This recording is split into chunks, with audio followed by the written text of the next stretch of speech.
Assalamualaikum warahmatullahi wabarakatuh.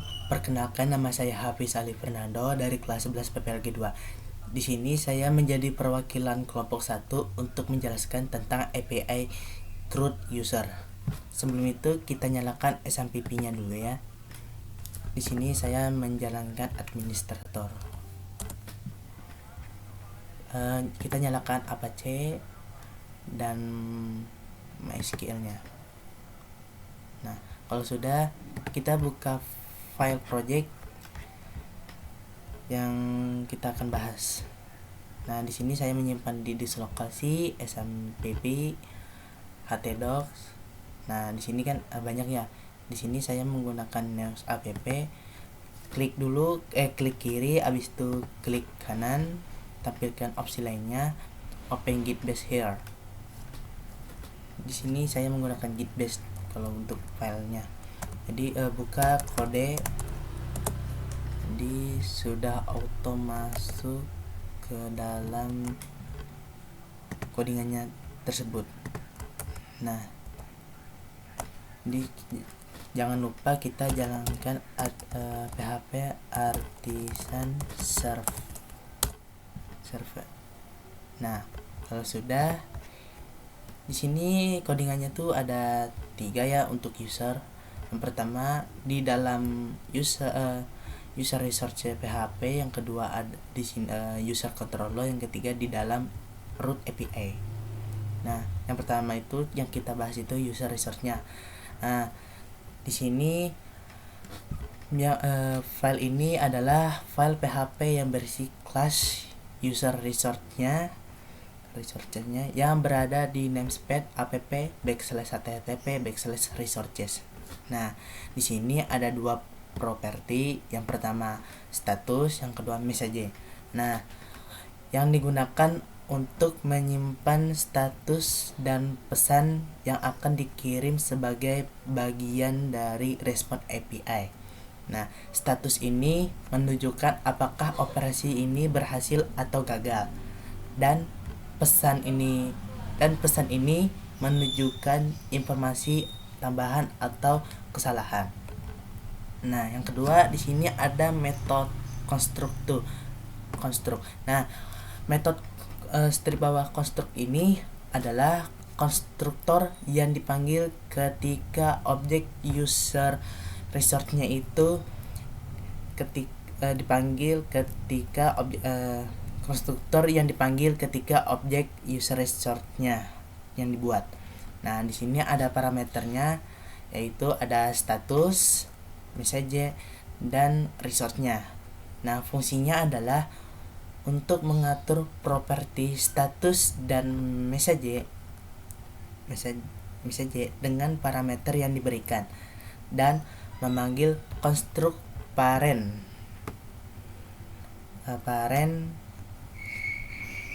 dengan parameter resource-nya. Nah, yang ketiga ada method toArray.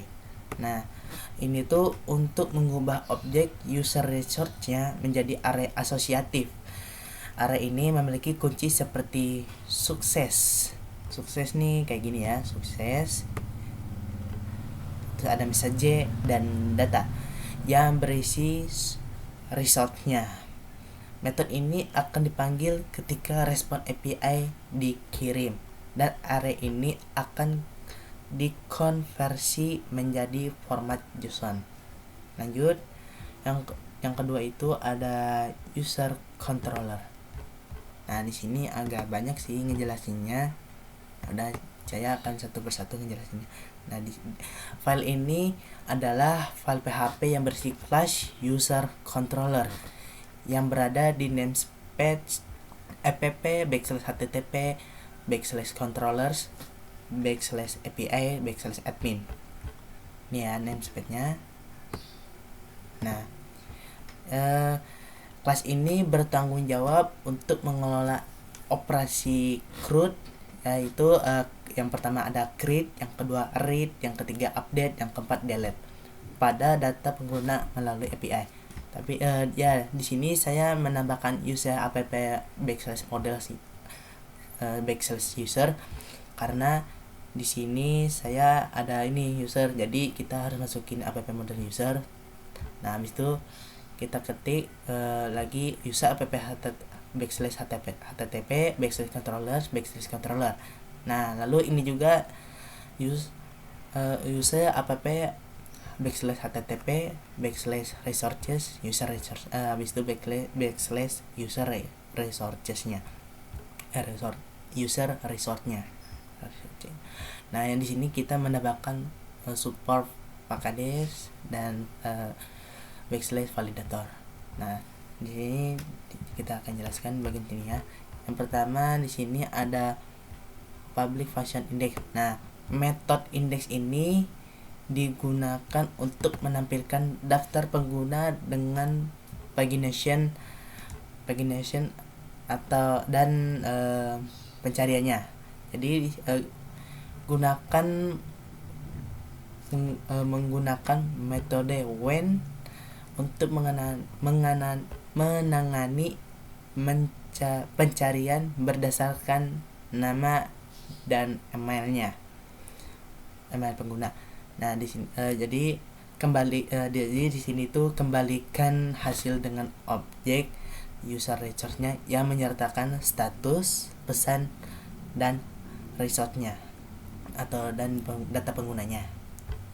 Nah yang kedua di sini ada public function store. Seperti ini ya codingannya. Nah di sini method store ini untuk menyimpan pengguna baru dengan validasi menggunakan validator. Nah ini validatornya ya. Jika validasi gagal, maka kembalikan respon JSON dengan kode 422 dengan kode status 422 dan pesan kesalahan. Jika berhasil, maka tambahkan peran pengguna dan kembalikan respon API menggunakan objek resource-nya. Nah yang ini ya untuk menambahkan untuk menambahkan peran penggunanya. Nah, di sini ya. Lanjut yang ketiga ada public show. Nah kayak gini ya public show-nya. Jadi metode yang ketiga itu ada method show. Ini tuh digunakan untuk menampilkan detail pengguna berdasarkan ID. Jadi di sini kembalikan respon API dengan menggunakan objek user resource-nya. Nah ya. Oke. Yang keempat ada publish update. Di sini metode update itu yaitu mengupdate pengguna dengan validasi. Nah ini masih sama juga ya kayak yang store itu. Nah yang di sini nih perbedaannya tuh gini. Jika password tidak diubah, nah yang ini ya tidak diubah, maka lakukan update tanpa mengubah password. Nah jika password ini pengen diubah, maka lakukan update dengan password baru. Jadi di sini harus sinkronkan peran pengguna dan kembalikan respon API menggunakan objek user resource-nya. Nah ya di sini masih update nih ya. Nah yang terakhir ini ada public function destroy. Nah ini metode yang terakhir ini ada destroy karena ini tuh untuk menghapus pengguna. Jadi ini tuh dikembalikan respon API dengan menggunakan objek user resource-nya. User resource-nya ini ya. Nah, kalau sudah habis user controller itu lanjut ke dalam root API. Ya. Nah, ini yang user ya. Nah yang ketiga itu ada root API yang bernama user. Nah di bagian ini adalah pengaturan root API untuk mengelola pengguna. Jadi kita menggunakan root API resource-nya untuk menghubungkan root yang ada di dalam controller user controller. Ini ya, ini. Nah, user controller. Nah, middleware permission ini gunanya untuk mengontrol middleware ini digunakan untuk mengontrol hak akses ke rute-rute ini. Hanya pengguna yang memiliki izin tertentu yang dapat mengakses rute-rute ini. Nah, di sini permission di sini di dalam middleware permission itu ada 4 yang sama dengan kayak codingan awal. Di sini karena di sini ada index, user index, tapi di sini ada 4. Yang pertama ada user index, yang kedua user store, yang ketiga user update, yang keempat user delete. Nah, kalau sudah kita buka Postman API-nya. Oke. Di sini buka Postman API-nya itu agak lama.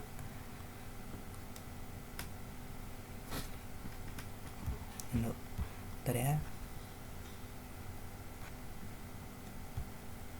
Ini agak butuh yang lama dikit ya. Nah, jadi di sini ada user, store, show, update, dan delete. Nah, sebelum kita masuk ke user, kita kita bikin dulu akunnya ya. Tetapi sebelum dijalankan, kita ke login dulu ya untuk mendapatkan kode yang ada di dalam respon Postman-nya. Nah, kalau sudah ada, kita cari nih. Nah, ini tokennya ya yang ada di bawah. Maaf ya, di sini tidak kelihatan karena itu. Nah, ini bisa digeser. Nah, kalau sudah kita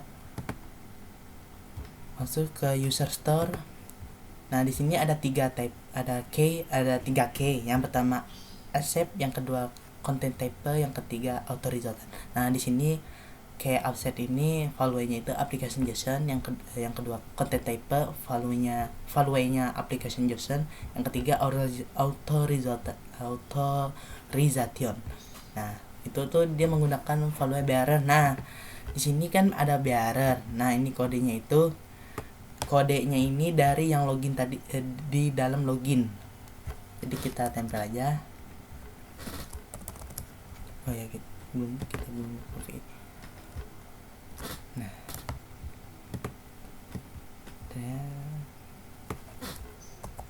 oke, kita buka user store.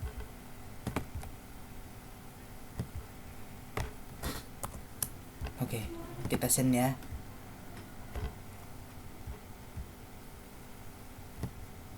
Nah, di sini sudah ada hasilnya store. Nah, kan saya ini sudah ada nih IOEO. Nah, kita kalau misalnya mau ganti, misalnya namanya itu apa ya? Namanya itu misal Alif lah. Alif. Terus nama Gmailnya Alif juga, passwordnya Alif, ini juga Alif. Nah, kalau adminnya tuh masih tetap, karena di dalam codingan itu dia emang admin, karena kita yang jadi adminnya.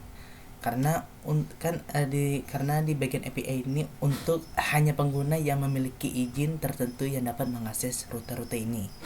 Udah, kita langsung send dulu ya. Nah, kalau sudah nih, nah kita saya sudah mencapai ID 35 karena saya itu bikin dari awal bulan Oktober lah atau bulan November. Nah di sini saya memang udah bikin, jadi saya tinggal ngejelasin kayak gimana sih jalanin ininya. Oke, kalau sudah kita lihat user. Nah jangan lupa kodenya itu yang dari login tadi. Oke, send.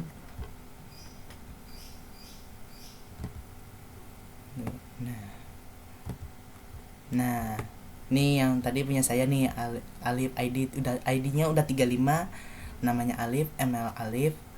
Nah passwordnya itu ya Alif, jadi ingat-ingat aja. Nah user store-nya itu di sini menggunakan ID, karena user dengan user store-nya itu cuman memakai dalam menggunakan ini servernya /API/admin/user. Sedangkan kalau user store ini untuk detail pengguna yang berdasarkan ID-nya. Sini saya kan ID-nya 35. Nah, kita codingannya itu BR-nya itu kita ganti. Nah, di sini nih udah berhasil lagi. Nah, di sini ini tuh tentang mendetail pengguna ID dalam ID berdasarkan ID-nya. Saya udah yang tadi yang awalnya 33 sekarang udah jadi 35. Nah, habis itu cara nge-update-nya itu gimana? Caranya gini. Ini masih sama aja, cuman perbedaannya itu ID-nya tuh ganti lagi dengan 35. Nah, misalnya di sini namanya itu di sini tuh kan user soundnya. Ini kan Alif. Misalnya di sini Alif update. Nah, jadi saya cuman ganti nama, tapi kalau email, password dan password confirmation-nya itu terserah kalian mau ganti kayak gimana, mau apa boleh. Nah, di sini saya juga emailnya ganti juga, namanya Alif update. Passwordnya Alif update. Habis itu Alif update. Nah di sini saya menggunakan XWWW form karena ini tuh dia page. Jadi karena ini untuk mengupdate, jadi kita menggunakan metode page. Habis itu XWWW from online coded. Nah, sedangkan yang untuk user store ini saya menggunakan post, terus bodinya itu from data. Jadi ya itu. Ini juga user ini pakai get, dia nggak pakai body. Nah, di sini usernya show juga, dia nggak pakai body juga. Jadi cuman ini doang. Oke. Kan karena di sini sudah selesai. Nah, kita kembali ke header lagi. Habis itu ganti dengan yang token yang awal login itu. Habis itu kita send. Nah, kalau sudah nih sukses true, misalnya data user berhasil diupdate. Nah, jadi yang awalnya Alif, jadi user update-nya itu Alif update. Nah, kita coba lagi send lagi, habis di send. Nah, ini sudah diganti jadi menjadi Alif update. Habis itu kita buka user sound-nya berdasarkan ID-nya. Nah, udah jadi Alif update. Nah, cara menghapus usernya itu kayak gimana, masih sama, cuman dia tidak memakai body. Terus ini tuh memakai delete. Jadi kita ganti tokennya dengan yang login awal itu, yang ada di dalam login tokennya.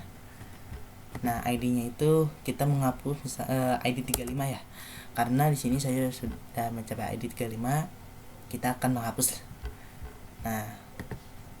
Kalau udah desain, ini tuh udah berhasil karena sudah dihapus dari user, sehingga kita mencari ID 35 itu sudah tidak ada lagi. Jadi ini tuh udah berhasil dihapus. Nah, kita lihat ya user. Nah, ini 34 ID-nya ID-nya itu ada 34. Kenapa ID 35-nya enggak ada? Karena sudah dihapus dari user delete-nya. Nah, kita mau coba nih. Nah, yang ini masih tetap ya. Kita send lagi. Nah, kenapa di sini tidak ditemukan data user? Karena ini sudah dihapus dari delete-nya juga.